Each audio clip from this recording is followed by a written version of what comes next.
তুমি আমি যা তোমাকে এখন বলবো তুমি সব বলবা, ঠিক আছে?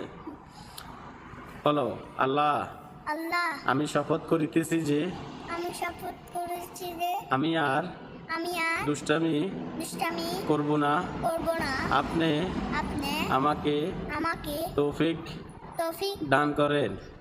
দান করেন। আমি আমি দিন দিন দিন দিন দুষ্ট দুষ্ট হইতেছি যে হইতে যে আমাকে আমাকে শয়তানের শয়তানে অসহসা থেকে অসহায় থেকে নিরাপদে রাখেন। নিরাপদে থাকেন। আল্লাহ আল্লাহ আপনি আপনি আমাকে আমাকে মোবাইল মোবাইল ল্যাপটপ ল্যাপটপ না ধরার তৌফিক দান করেন। না দ্বারা তৌফিক দান করেন। আল্লাহ আল্লাহ আমি বলো, আমি